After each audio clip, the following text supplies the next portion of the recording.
तो मैं यहाँ से निकल रहा हूँ बेल्जियम के लिए। सुबह के बज गए हैं भाई 11। यार मेरे ना वाइपर नहीं काम कर रहे थे भाई, है ना, चलती गाड़ी में, और बारिश बहुत तेज हो रही है। तो भाई आधी कंपनी घूम ली है, आधी कंपनी और घूमने के लिए रह गई है। तो भाई मज़ा भी आ रहा है और भाई ठंड भी लग रही है। अगर भाई पहले वो बता देता ना तो मैं तरपाल बंद ही नहीं करता। इतनी मेहनत भी करवा ली, फिर से खोलना पड़ गया। तो डीजल भरवा लिया, लेकिन यार भाई नुकसान हो गया। हेलो एवरीवन, गुड मॉर्निंग, नमस्ते, सलाम, आदाब, सत श्री अकाल। तो क्या हाल चाल, उम्मीद है भाई सब ठीक होंगे। तो दोस्तों मेरा नाम है पंकज और मैं करता हूँ यूरोप में ड्राइविंग। तो आप सभी का स्वागत है जी एक और नई वीडियो में। अभी मैं हूँ भाई फ्रांस के कैलिस में। तो कैलिस से आप सभी को प्यारी सी गुड मॉर्निंग। तो दोस्तों पिछली वीडियोज़ में आपने देखा कि भाई मैं यहाँ पे आया था अपना ट्रेलर चेंज करवाने। ट्रेलर चेंज हो गया था और उसके बाद भाई मेरी 45 आवर्स की रेस्ट शुरू हो गई थी। तो 2 दिन मैं और नाजिम भाई यहीं पर थे, खाना पीना किया, वीकेंड किया भाई, है ना, बहुत सारा इन्जॉय किया। तो नाजिम भाई रात को निकल गए थे यहाँ से और रात को 12 बजे उन्होंने अपनी शिफ्ट शुरू कर ली थी। उनका जो अनलोड है वो था चेक रिपब्लिक का। तो दोस्तों मुझे ये ट्रेलर मिला है, ये मेरी गाड़ी खड़ी है, तो इसका जो लोड है वो है बेल्जियम का। तो मैं यहाँ से निकल रहा हूँ बेल्जियम के लिए। सुबह के बज गए हैं भाई 11। तो यहाँ से जा रहा हूँ सीधा बेल्जियम। बेल्जियम में इसका कस्टम होगा और कस्टम जहाँ पर होगा ना वहीं पर इसकी अनलोडिंग होगी। तो दोस्तों 11 बज गए हैं और देखिए मौसम एकदम ठंडा, हवा चल रही है और साथ में हो रही है बारीक बारीक बारिश। दोस्तों कुछ ऐसा नज़ारा है जी बाहर का। पार्किंग अब ऑलमोस्ट वही खाली खाली हो गई है ना। वीकेंड पे यहाँ पर ज़्यादातर पार्किंग भर जाती है और अब जैसे भाई आज है मंडे तो काम शुरू हो गया है, हफ्ता नया शुरू हो गया है, तो सब अपने अपने काम में निकल गए हैं। तो बस 5 मिनट में भाई अपनी शिफ्ट भी यहाँ से शुरू होने वाली है। तो भाई इस पार्किंग में ना जो ये पीछे आप बिल्डिंग देख रहे हो, यहाँ पर भाई शावर है, टॉयलेट्स है और ऊपर में भाई जिम है, नीचे लॉन्ड्री के लिए बड़ी बड़ी मशीनें लगी हैं, वॉशिंग मशीन। तो बहुत मज़ा आया यहाँ पे। और साथ में पीछे ट्रक शॉप भी है जो पिछली वीडियो में आपने देखी होगी। तो अपना सामान वगैरह सब अरेंज कर लिया है। जिस दिन मैं और नाजिम भाई गए थे वहाँ मार्केट से बहुत सारा सामान लेके आए। तो ऑल सेट है भाई, नया हफ्ता नया काम शुरू होने वाला है। तो अभी मैं जा रहा हूँ बेल्जियम, वहाँ पे मेरा कस्टम होगा और वहीं पर अनलोडिंग होगी और शाम की वहाँ से लोडिंग है और शाम को ना मुझे लोड करके फिर यहीं आना है। यहाँ पर फिर से मेरा ट्रेलर चेंज होने वाला है। तो इस पार्किंग में भाई ब्रेकफास्ट हो गया है सुबह का और अपनी सब्जी बना के रख ली है 1-2 दिनों के लिए। तो बस अब करते हैं सफ़र शुरू। मैं और नाजिम भाई 2 दिन यहाँ पर थे भाई, बहुत मज़ा आया। नाजिम भाई के साथ पता ही नहीं चला कि टाइम कब निकल गया। दोस्तों मेरे साथ यूरोप घूमने के लिए और यूरोप की जानकारी के लिए कि कैसे आप भी यूरोप आ सकते हो, ड्राइवर लाइफ कैसी होती है, डेली लाइफ में कैसे चैलेंज होते हैं, तो इस सब को जानने के लिए बने रहिए वीडियो पे। दोस्तों शिफ्ट शुरू करने के लिए जी ऑल सेट, गाड़ी का चेकअप हो गया है, राउंड वॉक कर लिया है, टैकोमेंट्री कर ली है, जैसे मैंने पहले बताया है कि कंट्री बिगिन करनी होती है, ठीक है। तो सारा सिस्टम हो गया। नेविगेशन के लिए भी वही कोऑर्डिनेट सेट कर लिया है। तो यहाँ से मेरा सफ़र रहेगा जी 135 किलोमीटर का। मेरा कस्टम लोकेशन वाला बेल्जियम में जो होगा वहीं पे ना, साथ में कहीं पे अनलोडिंग भी है और साथ में लोडिंग भी वहीं पे नियर बाई पे कहीं रहेगी। तो मतलब मैं जाऊँगा, कस्टम करवाऊँगा, अनलोड करके फिर लोड करके फिर शाम को यहीं पर वापस आना है। सो निकालते हैं जी सबसे पहले अपनी गाड़ी पार्किंग से बाहर। और बाहर ना भाई हल्की हल्की बारिश हो रही है, ठंड तो बहुत ज़्यादा हो गई है। तो फिर यहाँ से निकलूँगा सीधा A16 पे और E40 से सीधा बेल्जियम में एंटर करूँगा। तो ये आ गए जी गेट पे। तो भाई हमें ना एक टिकट मिलता है और उस टिकट को इसमें इंसर्ट करना होता है और यहाँ से निकलेगी अब रिसिप्ट। तो ये देखिए ये रिसिप्ट आ गई भाई, ये पार्किंग की रिसिप्ट आ गई कि कितने टाइम हम यहाँ पे रुके, कितना चार्ज बना, ये देखिए। सो दोस्तों सफ़र शुरू एक बार फिर से यूरोप की सड़कों पे। कैलिस से भाई बेल्जियम बिल्कुल बगल में है। A16 पे सफ़र हो रहा है और साथ में आगे भाई 20 किलोमीटर पे आ जाएगा बॉर्डर और उसके बाद मुझे जेंट की तरफ निकलना है। तो ये बढ़िया है भाई, इसमें ज़्यादा टाइम वेस्ट नहीं होगा, सीधा बेल्जियम में एंटर करके ना अपनी लोकेशन पे पहुंच जाना है। तो इस बार का मेरा जो वीक रेस्ट था वो था 45 आवर्स का, लेकिन भाई कुल मिला के मुझे 48-49 घंटे मिल गए यहाँ पे रेस्ट के। तो ऐसा है कि भाई इनमें ना टाइम मिल जाता है, जैसे साइड कंटेनमेंट इन गाड़ियों में ना रेस्ट मिल जाता है। अगर रिवर की बात करें तो अगर भाई रिवर होता ना तो कई बार तो एकदम भागम भाग रहती है उनमें। तो दोस्तों जैसे ही अपना ट्रिप शुरू किया है आज, पहले तो सुबह भाई वाइपर चल रहे थे, लेकिन अब 10 मिनट चलाने के बाद पता नहीं इनको क्या हो गया यार। अब मुझे लगता है इनका फ्यूज़ उड़ गया है।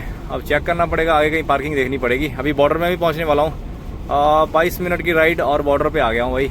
ये आगे एक पार्किंग है, अगर यहाँ ओपन रहेगी ना तो गाड़ी लगाते हैं। ये बॉर्डर वाली पार्किंग आ रही है भाई। बारिश हो रही है बहुत तेज़ और आगे इस हिसाब से तो दिख नहीं रहा है। अब रोक के इसकी थोड़ी सी करनी पड़ेगी कुछ सेटिंग वेटिंग, नहीं तो भाई बिना वाइपर के तो मुश्किल है फिर ऐसी बारिश में ड्राइव करना। ये क्या पनौती लग गई है सुबह सुबह भाई। तो मैं बेल्जियम में एंटर हो गया हूँ और यहाँ पे ना एक पेट्रोल पंप की पार्किंग में रुक गया। यार मेरे ना वाइपर नहीं काम कर रहे थे भाई, है ना, चलती गाड़ी में, और बारिश बहुत तेज़ हो रही है। और अब भाई मैं एंटर हो गया हूँ बेल्जियम में। बाहर देखिए भाई स्नोफॉल शुरू हो गई है, बारीक बारीक ना स्नोफॉल हो गई है। तो यहाँ पर फिलहाल जुगाड़ कर लिया है, अभी तो वाइपर कर रहे हैं काम, बाकी भाई देखते हैं अब फिर से दिक्कत ना करें यार, क्योंकि भाई लाइटें और वाइपर काम करने चाहिए ऐसी बारिश और स्नो में। भाई ये सब गड़बड़ कर गया ना तो फिर काम खराब है, क्योंकि मेरा ना पूरा टाइम है वहाँ पे कस्टम कराने का और अनलोडिंग का। मैं थोड़ा लेट हो गया हूँ तो भागते हैं। वाइपर फिलहाल तो काम कर रहे हैं, बाकी भाई परेशान ना करें। बेल्जियम भी एक छोटी सी कंट्री है, यहाँ पर भी पार्किंगों का इशू होता है। तो बेल्जियम में एक और चीज़ बताता हूँ आपको कि यहाँ पर 45 आवर्स की रेस्ट नहीं ले सकते। 24 घंटे की रेस्ट आप ले सकते हो, जैसे डेली रेस्ट है 9 घंटे की, वो भी ले सकते हो। लेकिन अगर आप यहाँ पर प्लान कर रहे हो 45 घंटे की रेस्ट, तो वहाँ पर नहीं कर सकते, आपको बेल्जियम एग्जिट करना पड़ेगा। नीदरलैंड, बेल्जियम भाई ये ना छोटी छोटी कंट्रियाँ हैं और यहाँ पे है बहुत सारे पोर्ट, तो यहाँ पर ट्रक बहुत ज़्यादा चलते हैं। तो उस चक्कर में यहाँ पर पार्किंग आपको ऐसी ही मिलेंगी भाई, बड़ी सी।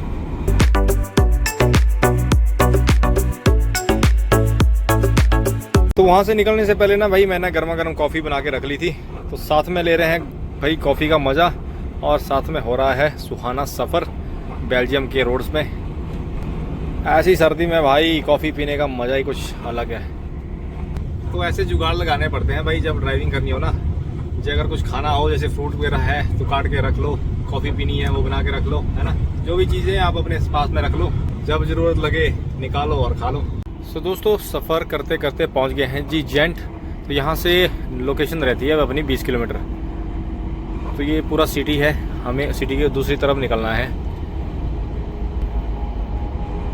तो भाई यहाँ से आगे फिर ब्रुसेल की तरफ भी निकल सकते हैं। मैं आया भी इसी रूट से था, जब मैं चेक रिपब्लिक से आया था ना भाई, तो मैं आया भी इसी रूट से था, तो उसी रूट में आया हूँ वापस। और लोडिंग के बाद देखते हैं, क्या पता इसी रूट से फिर से वापस कैलेस जाना पड़े।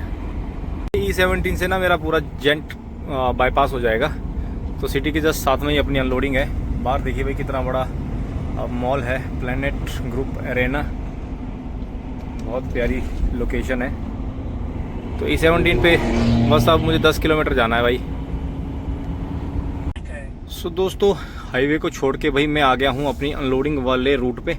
तो ये एरिया है भाई अंदर, यहाँ पे कहीं अनलोडिंग होगी और कस्टम करवाना है पहले। सो देखते हैं अब कहाँ पे कस्टम होगा और कहाँ पे अनलोडिंग होगी, क्योंकि यार ये एरिया बहुत बड़ा है, इसमें समझना पड़ेगा सिस्टम सारा कि कहाँ जाना है। तो पहुँच गया हूँ जी कस्टम वाली लोकेशन पे। ये जितना भी पूरा अंदर कैंपस है ना, ये पूरा वॉल्वो का है, और ये जो मटेरियल है ये भी वॉल्वो वालों का ही है। तो गाड़ी पार्क मैंने कर ली है यहाँ पे। तो वहाँ पे कहीं सिक्योरिटी पोस्ट है, वो देखिए वहाँ पर चलते हैं, एक बार पूछता हूँ कि कहाँ पर कस्टम होगा। और कस्टम करवा के ना इसी कैंपस में ही खाली होगी कहीं पे अंदर, तो वो सब उन्हीं से पता लगेगा। पहले तो कस्टम कर लेते हैं। ऐसी जगहों में ना यार भाई बहुत कंफ्यूजन होती है, बहुत मुश्किल होती है, मतलब इनके गेट का कोई पता नहीं होता है, कोई इन्फॉर्मेशन नहीं होती, तो फिर ना भागना पड़ता है इधर उधर। दोस्तों ये सामने ना भाई वहाँ पे ऑफिस है, वहाँ पर मैंने अपने डॉक्यूमेंट्स दे दिए हैं कस्टम के लिए, और उनको बता भी दिया कि भाई अनलोडिंग भी साथ में ही है। तो उन्होंने बोला कि 10 मिनट में ही है। तो भाई जैसे आपने देखा फ्रांस से जैसे मैं कैले से निकला था ना, बारिश हो रही थी भयंकर वाली, और फिर इधर आते आते ना बारिश रुक गई है। यहाँ पर बारिश नहीं है, हल्की हल्की बूंदाबांदी चल रही है, लेकिन बारिश नहीं हुई है, मौसम एकदम साफ है। तो 10 मिनट के बाद मुझे मेरे पेपर मिल गए हैं और अंदर जाने के लिए मैप भी मिल गया है। तो मेरी यहाँ पे ना 2:30 की अपॉइंटमेंट है। तो उन्होंने बोला कि इसी टाइम पे गेट के अंदर जाना। तो अभी 10 मिनट और मैं वेट करूँगा यहाँ पे। और बाहर ना भाई हल्की हल्की स्नोफॉल हो रही है, बारीक बारीक स्नोफॉल शुरू हो गई है यहाँ पे। अब गाड़ी तो खाली हो जाएगी, वहाँ पर मैंने देखा था कि बहुत बड़ा डोम है, गाड़ी तो चलो उसके नीचे खाली हो जाएगी। लोडिंग वाला लफड़ा हो सकता है। लोडिंग अगर भाई ओपन एरिया से होगी ना तो फिर भीग जाएंगे पूरे। तो भाई 10 मिनट है अभी अंदर जाने के लिए, तब तक करते हैं अपनी रिपोर्ट क्लोज, डॉक्यूमेंट तैयार कर लेते हैं, रिपोर्ट फिर अनलोड करके क्लोज कर लूँगा। इनका यहाँ पे बढ़िया सीन है भाई, है ना, यहीं पे अनलोडिंग है और यहीं साथ में इन्होंने कस्टम भी करवा लिया। मतलब सारा सामान आ गया इंग्लैंड से, यहाँ पहुँच गया, साथ में कस्टम और साथ में ही अनलोडिंग। वैसे तो कस्टम होता है कि भाई बॉर्डर पे हो, है ना, क्या माल है, क्या मतलब कोई इलीगल चीज़ तो नहीं जा रही है, जो भी कस्टम जिसको पता है कि क्या होता है। लेकिन यहाँ भी बढ़िया सिस्टम है, माल आके यहीं पे साथ में कस्टम भी और साथ में अनलोड भी कर दो। तो मैं चल पड़ा हूँ जी अनलोडिंग के लिए। बाहर देखिए भाई वॉल्वो का मैंने जैसे बताना ये यार्ड है, ये देखिए भाई ट्रक की ट्रक खड़े हैं, ये सारे वॉल्वो के एकदम नए ट्रक खड़े हैं। अब ये इंपोर्ट एक्सपोर्ट होते हैं या मैन्युफैक्चर होते हैं यहाँ पे तो पता नहीं, लेकिन पूरा अंदर तक भरा पड़ा है भाई सारा यार्ड। तो ये इधर पार्किंग। अब जा रहा हूँ अंदर कैंपस में अनलोडिंग के लिए। तो देखते हैं भाई, मैप दिया है, बहुत बड़ा ये एरिया है अंदर, तो देखते हैं कहाँ होगी अपनी अनलोडिंग लोकेशन। ऐसे बनते हैं देखिए वॉल्वो के ट्रक्स, ये देखिए भाई कैबिन बने हैं नए वाले। तो यहाँ पर शायद मैन्युफैक्चर होता है, ये सारा अंदर को भाई प्लांट है इनका। तो वो बाहर वाले रोड से आया हूँ मैं और इधर अंदर कैंपस में एंटर हो गया हूँ। मुझे जाना है वो सी वाले, ये देखिए सी वाले कैंपस में जाना है। तो वो मैप दिया है, मैप मैंने सामने रखा है भाई, मैप के हिसाब से जा रहा हूँ। ऐसी कंपनियों में मैप मिल जाए ना तो भी बढ़िया है, जब मैप नहीं मिलते ना तब दिक्कत होती है, तब पता नहीं चलता भाई कहाँ जाना है, कहाँ किसको पूछना है। और यार बाहर हो गई है बारिश शुरू, अब गाड़ी अनलोड करानी है, फिर जाना है लोडिंग में। सो अब शायद भीग भी सकते हैं अगर ओपन से भाई लोड होगी। हाँ ऑफिस में आया था और यहाँ पर इन्होंने एक और मैप दे दिया है और बताया है कि कहीं दूसरे सेक्शन में खाली होगी। तो भाई आधी कंपनी घूम ली है, आधी कंपनी और घूमने के लिए रह गई है, तो इस मैप से वो भी घूम लूँगा। तो ये गाड़ी लगी थी यहाँ पे, तो C52 में अभी मैं खड़ा था यहाँ पे। अभी C80 में जाना है भाई, C80 में यहाँ से आगे जाना है, घूम के पीछे की तरफ आना है। बाहर से भाई मुझे C52 के लिए भेजा था, तो ये C52 का एरिया है, यहाँ पर मेरी गाड़ी अनलोड होती, लेकिन यहाँ से मैडम ने मुझे बोला है C80 में जाने के लिए। वहाँ पे मैडम थी, मैडम ने CMR वगैरह मेरे डॉक्यूमेंट्स दे दिए और बताया कि जो अनलोड करेगा ना वो स्टैंप लगा देगा और वहीं से एग्जिट हो जाना है। तो पूरा प्लान बता दिया है, बस ये आगे कहीं पे मैडम ने बताया कि लेफ़्ट साइड से टेंट खोल देना है और फिर फोकलिफ्ट वाला आएगा, वो भाई अनलोड करके स्टैंप भी लगा देगा। पीछे देखिए जैसे मैंने बाहर से बताई ना भाई, ये सारी देखिए वॉल्वो की नई नई यूनिट्स खड़ी हैं। तो ये देखिए ये आ गया C80, तो यहाँ पर मुझे भाई अनलोड करानी है। तो ये देखिए C80 के लिए यहाँ पे भाई पार्किंग बनी है, यहाँ पर अपना ट्रक रखूँगा और भाई खोलता हूँ फटाफट तरपाल। बाहर हो रही है बारिश, तो ओपन में अनलोड होगी तो भाई ज़्यादा टाइम नहीं मिलेगा। तो दोस्तों अनलोडिंग के लिए अभी खोल रहा हूँ टेंट, तो देखिए कैसे अब फौजी बनता है भाई आपका।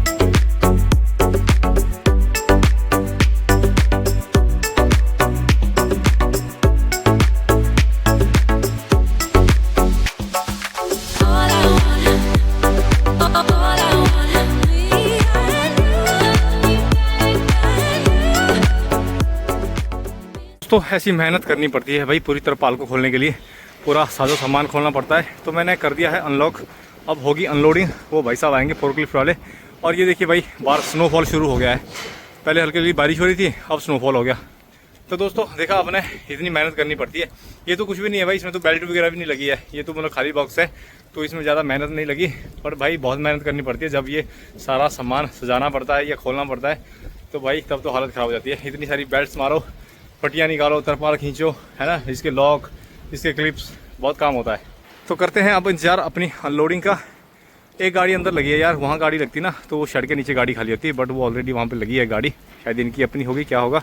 तो अपनी गाड़ी तो भाई यहाँ बाहर ही लगी है, तो यहीं पर ही अनलोडिंग करवाएंगे। ऐसी होती है अनलोडिंग सिचुएशंस। अभी तो स्नोफॉल मतलब बिल्कुल कम पड़ रहा है, सोचिए अगर बारिश ज़्यादा हो, ज़्यादा स्नोफॉल हो और फिर भी आपको लोडिंग अनलोडिंग करनी पड़े तो कैसा रहेगा। तो भाई मज़ा भी आ रहा है और भाई ठंड भी लग रही है। अब बस यहाँ पे अनलोडिंग फटाफट हो जाए, उसके बाद जाएंगे सीधा नई लोडिंग में। मेरे को ना ये दोनों टास्क वही वीकेंड से पहले ही आ गए थे। दोस्तों अनलोडिंग फिनिश, लास्ट पैलेट ले गया है बंदा। करते हैं अब अपना तरपाल क्लोज। मैंने तरपाल अब भाई ना टेम्प्रेरी करूँगा इसको लॉक, क्योंकि 7 किलोमीटर पे ही तो लोडिंग है, तो इसको बस 2-4 क्लिप बीच में फंसा लूँगा। तो करते हैं फटाफट और देते हैं भाई को CMR स्टैंप लगवा देते हैं। CMR में स्टैंप लग गई है और अपनी रिसीविंग हो गई है। भाई साहब चल दिए, हम करते हैं तरपाल क्लोज, वो भी टेम्प्रेरी वाला। तो क्योंकि साथ में जाना है भाई, है ना, इसको ज़रूरी नहीं है कि उतना ही पूरा कस के या सारे क्लिप बंद करूँगा, क्योंकि साथ में जाके वहीं पे फिर से खोलना पड़ेगा, तो मेहनत से बचना है तो कुछ जुगाड़ लगाना पड़ेगा। तो गाड़ी अनलोड, सारा सामान समेट लिया है, तो निकलते हैं अब नई लोडिंग की तरफ। पहले ना पार्किंग में गाड़ी पार्क कर लेता हूँ और यहाँ की रिपोर्ट क्लोज कर लेते हैं। तो ये सामने ही पार्किंग है, यहीं पे रुकूंगा 5 मिनट। गाइस अनलोडिंग हो गई है और रिपोर्ट क्लोज कर दी है। मैनेजर को भी मैंने मैसेज कर दिया और CMR भाई उसको अपडेट कर दिया। और यहाँ से जा रहा हूँ नई लोडिंग के लिए, जिसका सफर है यहाँ से 7 किलोमीटर। शाम के 4 बज गए हैं, 4:30 बजे का मेरा वहाँ पर बुकिंग टाइम है। तो मैनेजर से मैंने भाई फ्यूलिंग भी ले ली, क्योंकि लोडिंग के बाद ना मुझे जाना है फ्यूलिंग में और जाऊँगा कैलेस, जहाँ पे ट्रेलर चेंज होगा। अभी यहाँ से ना लोड करके बाद सीधा कैलेस निकलूँगा। सो देखते हैं अब नई कंपनी लोडिंग कहाँ पे है, क्या सीन है। आ गया हूँ जी नई लोडिंग वाली लोकेशन पे। तो एरिया तो मिल गया है, लेकिन अब कोऑर्डिनेटर मुझे आगे लेके जा रहा है। वॉल्वो वाला एरिया भाई पीछे भी था। ये पूरा ना भाई इंडस्ट्रियल एरिया है, बड़ी बड़ी कंपनियां, फैक्ट्रियां लगी हैं यहाँ पे। तो अब देखते हैं कि ये कोऑर्डिनेशन कहाँ लेके जाएगी। 400 मीटर आगे बता रहा है, तो देखते हैं। बारिश अभी हल्की कम हो गई है, तो बढ़िया, एक बार अपनी लोडिंग हो जाए ना फिर दिक्कत नहीं है यार। कंपनी में पहुंच के भाई रजिस्ट्रेशन हो गई है और मेरे को मिल गया है मैप। वो भाई फोर्कलिफ्ट वाला चाचा आ गया, उसने बोला कि पीछे पीछे गाड़ी लेके आओ, तो उसके पीछे गाड़ी लेके चलते हैं और करते हैं गाड़ी लोड। भाई रजिस्ट्रेशन तो एकदम ही हो गया यहाँ पे। भाई बनते हैं फटाफट फौजी, खोल लेते हैं फिर से सारा जुगाड़। तो लोडिंग फिनिश। तो भाई खाली पैलेट जा रहे हैं इंग्लैंड के लिए। भाई बारिश फिर से शुरू हो गई। ये खाली पैलेट यहाँ से लोड हुआ है भाई, ये देखिए इसमें पैलेट लगे हैं बहुत सारे और बैलेट लगी हैं भाई चार स्टेप्स लगे इसमें। तो भाई स्टेप्स मैंने कर दिए हैं क्लोज, फटियाँ लगा ली हैं। और पीछे देखिए सिक्योर बार, इनमें ऐसी सिक्योर बार होती है भाई, जिनको पता नहीं है ये सिल्वर की, तो ये ज़रूरी है पीछे से कवर करना। तो सिक्योर बार हो गई, स्ट्रैप लगा लिए, अब करते हैं पर्दा क्लोज। तो भाई आधी गाड़ी लोड हुई है ये देखिए, और खाली पैलेट है, पीछे से सारी गाड़ी खाली है। अब इसको क्लोज करके चलते हैं, लेते हैं CMR और फिर प्लान करते हैं कैलेस जाने का। बीच में मुझे बॉर्डर पे, मतलब बेल्जियम और फ्रांस के बॉर्डर पे डीजल भी भरवाना है, उसका कॉर्डिनेट मैनेजर ने दे दिया है। भाई काम ये है थकाने वाला, लेकिन बढ़िया है भाई। इससे क्या है कि शरीर का जोर लगता रहेगा ना, तो आदमी फिट रहेगा। वरना आदत बन गई है ना भाई, खाओ सो। तो अब इसमें पूरी मुशक्कत हो रही है, जिम विम करने की कोई ज़रूरत नहीं है भाई। स्ट्रैप जब लगते हैं ना और पूरा जोर लगा के, तो भाई 2 रोटियां एक्स्ट्रा ही खाई जाती है शाम को। तो आपके बाइक के साथ हो गया पोपट भाई। जब ये 4 किलोमीटर वाला गया ना, इसने इशारा किया कि पर्दा क्लोज कर लो, लेकिन इसने पर्दा क्लोज करने के लिए नहीं बोला, इसने बोला कि तरपाल आगे कर लो। अब ये पीछे से लोड करेगा भाई, ये पीछे वाला लोड करना है। अभी यहाँ पर फिर से देखिए लोड तैयार कर रहा है। तो अब भाई फिर से मेरे को तरपाल खोलना पड़ा भाई। मैंने पूरा सेट वेट कर लिया था यार, फिर से पूरा तरपाल खोलना पड़ा। ये देखिए अब ये तब से गया है, वापस भी नहीं आया। आप बोल रहा है कि ये क्या कर दिया, तो मुझे फिर से खोलना पड़ा। ये पता नहीं कहाँ चला गया यार। इसने मुझे इशारा किया कि भाई पर्दा आगे खींच लो, है ना। मुझे लगा कि पर्दा क्लोज कर लो, तो बन गया भाई पोपट। करो फिर से मेहनत दोस्तों, आधे घंटे की और मेहनत और पूरी गाड़ी भर गई। अभी ये देखिए पूरी गाड़ी इन्हीं पैलेट से भर दी है। बेल्ट दूसरी तरफ फंसा के इधर को लटका दिए हैं। अब इनको स्ट्रैप मारते हैं फटाफट। तो भाई एकदम गर्मा गर्म माहौल है, ऐसी ठंडी में भी। बीच बीच में स्नोफॉल हो रहा है, कभी बारिश हो रही है, पर आपके भाई ने भाई पूरी जी जान से मेहनत करी। अगर भाई पहले वो बता देता ना, तो मैं तरपाल बंद ही नहीं करता। इतनी मेहनत भी करवा ली, फिर से खोलना पड़ गया। दोस्तों शाम के 6:30 बज गए हैं और अब जाके भाई पूरी गाड़ी पैक हुई है। तरपाल बंद कर दिया भाई, वायर लगा दी, सारा काम बंद कर दिया बाहर का, मतलब लोडिंग फिनिश। अब जा रहा हूँ वहाँ पे यार, है ना। बहुत टाइम लग गया। फोर्कलिफ्ट वाले की छोटी सी गलती ने ना मेरा बड़ा काम बढ़ा दिया यार। नहीं तो मैंने पूरा तरपाल भाई बांध दिया था, सारा सेट वेट हो गया था, लेकिन उसके चक्कर में फिर उसे खोलना पड़ा। तो निकलते हैं सबसे पहले ऑफिस, वहाँ से लेते हैं CMR, फिर निकलते हैं फ्यूलिंग के लिए फ्रांस की तरफ। दोस्तों गाड़ी लोड करके भाई पार्किंग में आ गई है और मैं आया था ऑफिस में। यहाँ पे ऊपर ऑफिस है भाई। तो इन्होंने बोला है कि 1 घंटे वेट करिए गाड़ी पर, डॉक्यूमेंट्स रेडी होने में 1 घंटा लग जाएगा। तो भाई सुबह आपका भाई निकला था सिर्फ ब्रेकफास्ट करके, ब्रेड ऑमलेट खाया था। तो फटाफट करते हैं सब्जी गर्म। सब्जी मैंने बना ली थी पिछले कल, रोटियां खाते हैं क्योंकि यार शाम के 7 बजने को आ गए हैं। अब भाई लंच डिनर साथ में हो जाएगा, है ना। खाना खा लेते हैं, फिर यहाँ से मुझे बस फ्यूलिंग के लिए थोड़ा सा टाइम लगेगा। और वैसे तो मेरा यहाँ से ड्राइव भाई 200 किलोमीटर का है, मतलब कैलेस उस पार्किंग का, लेकिन बीच में मुझे रुकना पड़ेगा। तो मतलब यहाँ से फिर क्या है कि सीधा फ्यूलिंग से कैलेस, और वहाँ पर फिर खाना खाया होगा तो वहाँ पर चाय वानी करके सो जाऊँगा। और अभी मुझे ना डिटेल नहीं मिली है अभी जिसके साथ मेरा ट्रेलर चेंज होगा। सो उसकी डिटेल मैनेजर ने अभी भेजी नहीं है। सो देखते हैं, कल तक आ जाएगी। तो दोस्तों शाम के 8 बजने को आ गए हैं भाई। यहाँ पर खाना खा लिया और मुझे मेरे डॉक्यूमेंट्स मिल गए थे। उन्होंने बोला था ना कि 1 घंटे की वेट करने के लिए, तो मेरे डॉक्यूमेंट मिल गए हैं। तो भाई यहाँ से सफ़र शुरू करने के लिए ऑल सेट। तो दोस्तों आपका भाई बन गया है जी फिर से एक बार नाइट राइडर। तो सफ़र हो रहा है जी E40 पे टूवर्ड्स कैलेस। तो भाई थकान हो जाती है यार, जिस दिन सेम डे पे अनलोडिंग लोडिंग होती है ना, तो भाई थकान हो जाती है। क्योंकि यार बार बार ये बेल्टें खोलना, इनको लॉक करो, है ना, बहुत सारा काम रहता है, तो शरीर थक सा जाता है भाई। तो अब ब्रेक लगेगी भाई सीधी पेट्रोल पंप पे, तेल भरवाएंगे, क्योंकि बीच में नियर कैलेस कहीं रुकना फिर हमेशा की तरह डेंजर ही होता है। सो फ्यूलिंग के बाद सीधा मिलते हैं कैलेस में। तो दोस्तों वहाँ से लगभग 1.25 घंटे के सफ़र के बाद मैं पहुँच गया हूँ जी वेर्ने में। यहाँ पर आया हूँ IDS के पंप पे डीजल भरवाने के लिए। तो भाई अपना डीजल फिल होना शुरू हो गया है। तो अभी लेफ़्ट साइड के टैंक में भरवा रहा हूँ, फिर दूसरी तरफ भरवाऊँगा। तो मेरे पास भाई एडब्लू 90% है, तो एडब्लू नहीं भरवा रहा हूँ, डीजल ही भरवाऊँगा। क्योंकि एडब्लू वैसे भी डेफ गाड़ियाँ बहुत कम खाती हैं। तो मतलब फिर से जब फ्यूलिंग होगी ना, तो एक बार ही मैं भरवा लूँगा यार। इसमें 2-4 लीटर पड़ेगा तो फालतू में ठंडे का काम होगा। तो यहाँ बस डीजल भरवा के फिर सीधा निकलेंगे। तो ये एक अच्छी बात है इन डेफ गाड़ियों की भाई। एडब्लू बहुत कम कंजप्शन है इनकी, बहुत ही कम भाई। डीजल टैंक 3 बारी में भरवा लो और एडब्लू 1 बारी में, तो इतना मतलब एफिशिएंसी है इसकी एडब्लू की भाई। तो डीजल भरवा लिया, लेकिन यार भाई नुकसान हो गया यार भाई मैंने ना हाथ धोने के लिए अपनी व्हाइट वाली ये टंकी भाई उधर को करी हाथ धोने के लिए, और भाई ये बाहर गिर गई धड़ाम करके और नीचे फूट गई, और भाई नुकसान हो गया यार। कम से कम 12-13 यूरो की ली थी भाई, और खलास 13 यूरो ने भाई कम से कम 15 यूरो की ली थी, यहीं पे ली थी हंगरी में। और भाई नीचे गिरी ना एकदम, इतनी हाइट से गिरेगी तो नीचे भाई इसमें पानी भरा हुआ था 20 लीटर की है, एकदम से ढूम करके पटाख भाई सारा पानी गिर गया और ये हो गई खराब। भाई साहब डीजल भरवाया लेकिन भाई नुकसान करवा लिया यार। अब नई टंकी लेनी पड़ेगी क्योंकि भाई पानी जरूरी है गाड़ी पे, इसलिए मैंने बड़ी टंकी ली थी कि 20 लीटर यार एक बार भर के है ना 2-3 दिन आराम हो जाता है। बट चलो जो होना है सो होना है। तो अब निकलते हैं, अब सीधा निकलूंगा भाई कैलिस पार्किंग में। तो बॉर्डर पर वहाँ पर रुकने के लिए कोई व्यवस्था नहीं है, तो कंट्री बिगिन कर लूंगा यहीं पे थोड़ा आगे जाके, और फिर सीधा कैलिस में पार्किंग। सो दोस्तों मैं पहुंच गया हूं जी कैलिस अपनी पार्किंग में। तो भाई यहाँ पहुंच के ना अब थोड़ी सी फिर से भूख लगी है, तो ऐसा कुछ नज़ारा है जी बाहर का। ये देखिए गाड़ियाँ खड़ी हैं, पार्किंग फुल है। अभी मैं ना 3rd पार्किंग में आया हूँ पीछे, और साथ में मैंने बना लिया है भाई दलिया, रेडी टू ईट वाला दलिया बनाया है। कुछ बीटे खाने का लग रहा है मन। रोटियां तो भाई मैं वहाँ पर खा के आ गया था बढ़िया भरपेट। अब थोड़ा सा दलिया बना लिया, इसको खा के सो जाएंगे।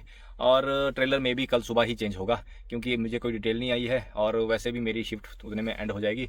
तो अब मुझे पता है कि अब कल सुबह ही सारा सिस्टम चलेगा। तो यार जिस दिन भाई लोडिंग अनलोडिंग दोनों एक दिन में होती है ना, तो भाई बैंड बज जाती है। सुबह पहले आपने देखा अनलोडिंग के लिए गया भाई, पूरी तरपाल खोलो ये वो है ना सारा।